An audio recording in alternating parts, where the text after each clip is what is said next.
ನಮಸ್ಕಾರ ವೀಕ್ಷಕರೇ, ನಾನು ನಿಮ್ಮ ಹೋಸ್ಟ್ ಮುನ್ನಾ ಮೊಮಿನ್. ಹೇಗಿದ್ದೀರಾ ನೀವು ವೀಕ್ಷಕರೇ? SSCಯಲ್ಲಿ ಮಲ್ಟಿ ಟಾಸ್ಕಿಂಗ್ ಸ್ಟಾಫ್ ಹುದ್ದೆಗಳಿಗೆ ಯಾರು ಅರ್ಜಿಗಳನ್ನು ಸಲ್ಲಿಸಿದ್ರಿ ಅವರಿಗೆ ಒಂದು ಸ್ಟೇಟಸ್ಗಳನ್ನು ಚೆಕ್ ಮಾಡಿ ಫೋಟೋ ಮತ್ತು ಸಿಗ್ನೇಚರ್ ಯಾರ್ದು ಸರಿಯಾಗಿ ಅಪ್ಲೋಡ್ ಆಗಿಲ್ಲ ಅವರಿಗೆ ಒಂದು ನೋಟಿಫಿಕೇಷನನ್ನು ಇಲ್ಲಿ SSCಯಿಂದ ಕಳಿಸಿದ್ದಾರೆ. ನಿಮ್ಮ ಒಂದು ಅಪ್ಲಿಕೇಶನ್ನಲ್ಲಿ ಫೋಟೋ ಮತ್ತು ಸಿಗ್ನೇಚರ್ಗಳನ್ನು ಹೇಗಿರಬೇಕು ನೋಡಿಕೊಂಡು ನೀವು ಇಲ್ಲಿ ಅರ್ಜಿಗಳನ್ನು ಇಲ್ಲಿ ಒಂದ್ಸರಿ ಚೆಕ್ ಮಾಡ್ಕೋಬೋದು. ಸರಿಯಾಗಿ ಅಪ್ಲೋಡ್ ಆಗಿರಲಿಲ್ಲ ಅಂದರೆ ಇಲ್ಲಿ ಅಪ್ಲಿಕೇಶನ್ ರಿಜೆಕ್ಟ್ ಮಾಡ್ತಾ ಇದ್ದಾರೆ. ನೋಡಿ, ಈ ಥರ ಒಂದು ಸಿಗ್ನೇಚರನ್ನು ನೀವು ಅಪ್ಲೋಡ್ ಮಾಡಿದರೆ ನಿಮ್ಮ ಒಂದು ಸಿಗ್ನೇಚರ್ ಅಪ್ರೂವಲ್ ಆಗುತ್ತೆ. ಮತ್ತು ಇಲ್ಲಿ ಕೆಳಗಡೆ ಕೊಟ್ಟಿರ್ತಾ ಇರುತ್ತೆ ನೋಡಿ, ಈ ಥರ ಏನಾದರೂ ನೀವು ಸಿಗ್ನೇಚರ್ ಮಾಡಿ ಅಪ್ಲೋಡ್ ಮಾಡಿದರೆ ನಿಮ್ಮ ಅಪ್ಲಿಕೇಶನ್ ರಿಜೆಕ್ಟ್ ಆಗುತ್ತೆ.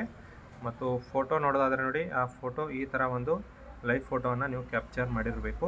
ಇಲ್ಲಿ ನೋಡಿ ಕೆಳಗಡೆ ಕೊಟ್ಟಿರ್ತಾರೆ, ಈ ಥರ ಏನಾದರೂ ಫೋಟೋ ಕ್ಯಾಪ್ಚರ್ ಆಗಿದ್ದರೆ ನಿಮ್ಮ ಅಪ್ಲಿಕೇಶನ್ ರಿಜೆಕ್ಟ್ ಆಗಲಿದೆ. ಈಗಲೇ ವೆಬ್ಸೈಟ್ಗೆ ಹೋಗಿ ನಿಮ್ಮ ಫೋಟೋ ಸಿಗ್ನೇಚರನ್ನು ಒಂದ್ಸರಿ ವೆರಿಫೈ ಮಾಡ್ಕೊಳ್ಳಿ. ಸರಿಯಾಗಿ ಇರಲಿಲ್ಲ ಅಂದರೂ ಕೂಡ ನೀವು ಕರೆಕ್ಷನ್ ವಿಂಡೋ ಸ್ಟಾರ್ಟ್ ಇದೆ, ಮತ್ತೊಂದು ಸರಿ ಕೂಡ ಫೋಟೋ ಸಿಗ್ನೇಚರನ್ನು ಅಪ್ಲೋಡ್ ಮಾಡ್ಕೋಬೋದು. ನಮಸ್ಕಾರ.